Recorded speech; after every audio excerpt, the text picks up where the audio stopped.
Hey guys, who wants to see some records? Maybe I should switch over to the other camera. Hold on a second. Okay, that is better. So, I want to show you some records I got at the Goodwill today. 5 or 6 records. And tell you about, well, I went to the post office to mail off 2 packages. And hopefully people in the vinyl community will receive them. And at least one of those packages is a surprise. The good news is I'm continually happy to see how inexpensive media mail is. $4 or $5 to send a big thick package of 4, 5, 6, 8, 10 things to people throughout the country. So when you get your package, let me know and hope you enjoy it. 2 of you, 2 lucky people out there.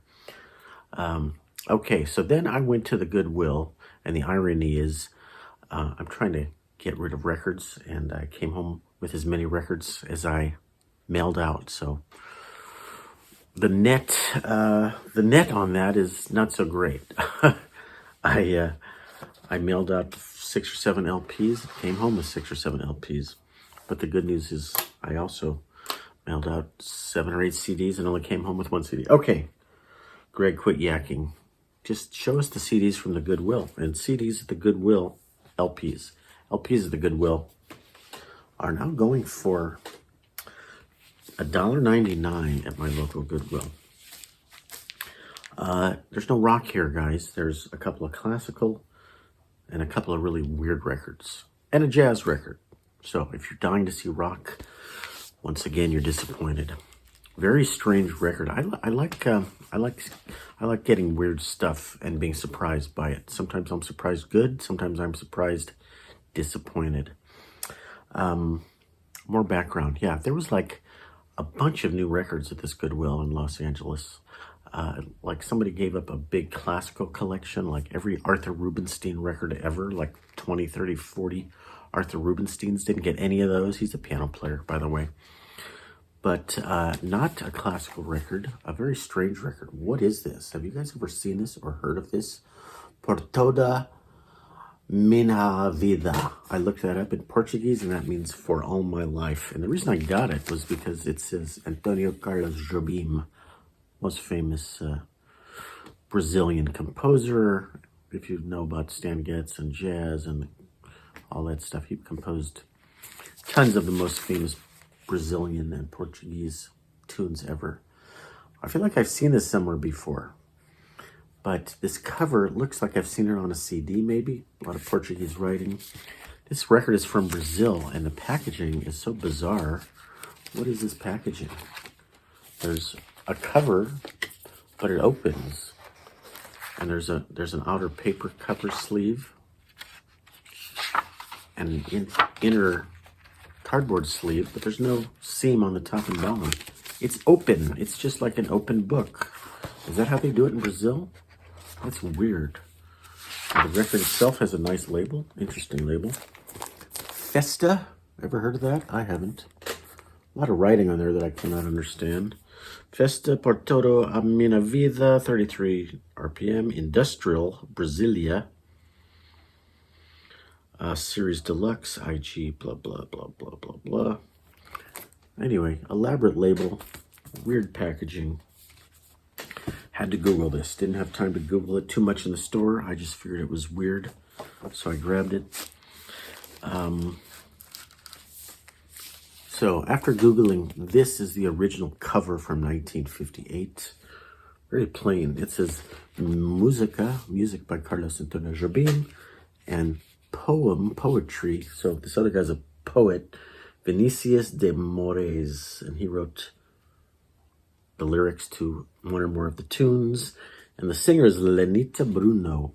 Don't know her, but I guess this is kind of a famous record in reference to Brazilian or Portuguese.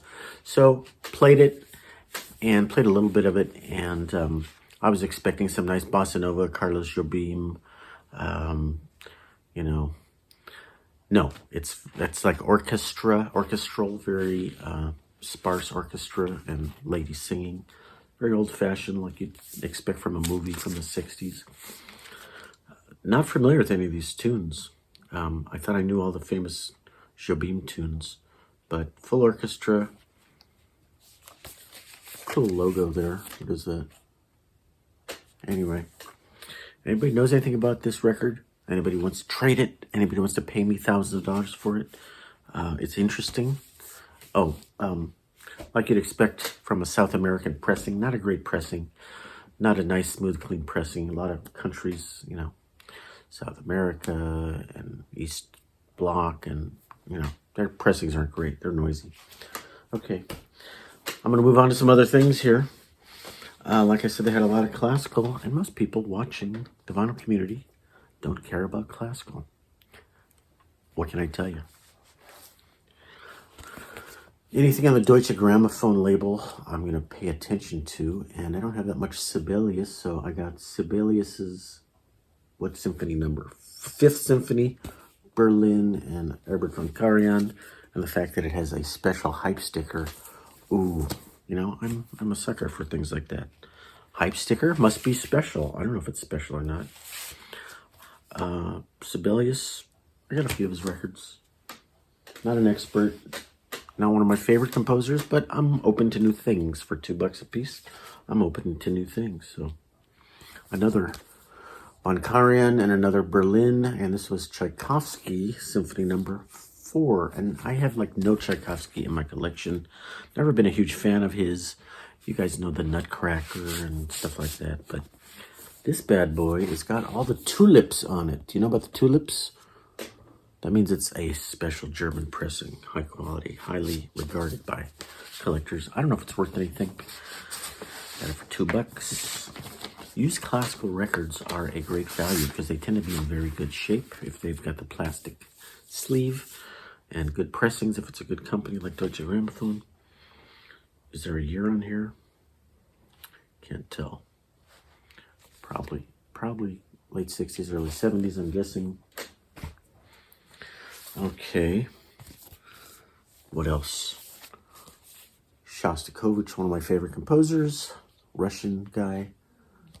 Haitink, Bernard Haitink, and the, normally with the, oh, this is the London Phil. He usually is with the Amsterdam. What are they called? Concertgebouw, Amsterdam in the Netherlands. But big fan of Shostakovich. I like Haitink. It is digital, but it's also a good pressing, good quality, clean. London. Do we know the year? I can never tell the years, but if it says digital on it, if they're making a big deal out of digital, it's probably late 80s, early 90s. Okay. And this is the weirdest classical one of the batch. Like, rare, weird record. George Benette, piano player, never heard of him. The reason I got it is because it includes some music by Olivier Messiaen. Looks like Messiaen, but I think the French call it Messiaen. Something like that. And a weird label. I have a couple records on the Desto label. Desto Records, Loch Road, Franklin Lakes, New Jersey. So it's all piano music. 8 preludes by Olivier Messiaen. That's what I got it. It's a weird label. It's a composer I like. Check out the label. Desto with the big capital D. The Fantasy Pieces of Del Tredici and Portrait by Helps. I don't know. When I'm at the Goodwill or the record store and I see something that's so rare, like you're never going to see this again, grab it, because you'll never see it again. And I am saving such a record, never see it again record, for the very end of this, so hang on.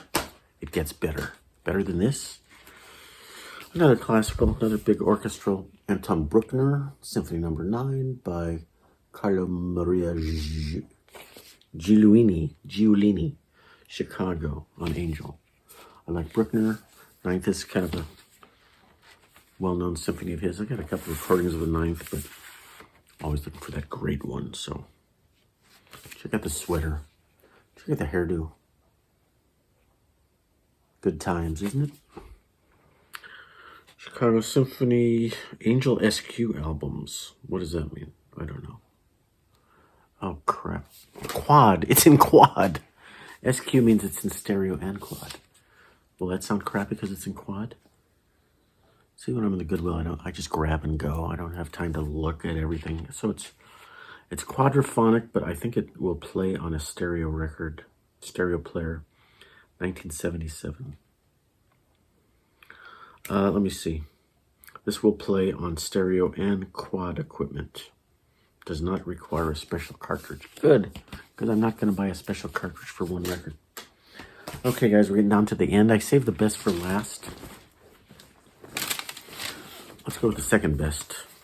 A CD on the ECM label. Dave Holland, the great British bass player. I think he played on Bitches Brew, didn't he? He's pretty well-respected jazz bass player. Dave Holland, big band, What Goes Around.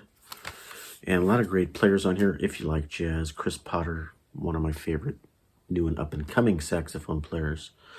Dwayne Eubanks, who's that? I was thinking of the other guy, Kevin Eubanks, Dave Holland. Oh, Robin Eubanks. Robin Eubanks? Dwayne Eubanks? Are they all brothers? 2002 ECM. Anything on ECM for $2 is a super steal. Are you ready for the best for last, guys? Record that none of you have ever seen and none of you want to hear. But it's a cool record. Check it out. Who's that guy? Who is that guy? This is the essential Lenny Bruce talking about politics. What a cool cover. And this is on a label that I've never heard of. Douglas International Records. Distributed by Laurie Records, New York. Never heard of it. Lenny Bruce, hopefully you all know, was one of the first person to be victimized by cancel culture. His career was ruined. The government was not a fan of him. He said things about the government that annoyed people. He was crass and profane. He annoyed a lot of people by talking about sensitive topics. In the olden days, comics were supposed to get up and talk about, take my wife please jokes like Henny Youngman.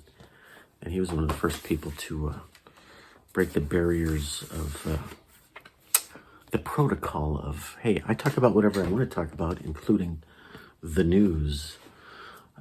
So there's some interesting quotes on here. These quotes by themselves, taken out of context, could easily get you kicked off of social media. First quote is about corruption in New York. I have no illusions. You believe politicians, what they say, really? It's just a device to get elected. If you were to follow a politician from New York to Alabama, you would blank from the changes. In other words, what comes out of their mouth is completely dependent on the audience that they're standing in front of. I love hot sauce. I carry hot sauce with me all the time. Because the liberals can understand everything, but people who don't understand them. The true liberal says, I'm so understanding, I can't understand anyone not understanding me, as understanding as I am. I have to think about that quote. The next quote is about politics and race. And I can't even read it. So there's a whole thing about voting and voting rights and the black population, just in the outtakes. So this record I saw online for between $25 and $50. This is in great shape. I love finding finds like this that are so rare and so bizarre and so, what a cover. This is a great cover. Did I mention I like the cover? And it's in great shape. A couple little nicks, but overall, did I mention the cover? Lenny Bruce. Lenny Bruce died at a young age. He was kicked out of nightclubs. He was banned from nightclubs. He upset a lot of people. He used drugs and alcohol, and that and being censored and banned, and the depression and anxiety from that led to a very early death. I forget how old he was when he died. Is that everything, guys? 1, 2, 3, 4, 5. Yeah. 6 or 7 records, a CD, some classical, some Lenny Bruce. Don't forget to subscribe. Hit the like button. The like button helps the algorithm, helps people find my tiny little channel in the back alley of the YouTube. And Thanks for watching, and we will check you guys later.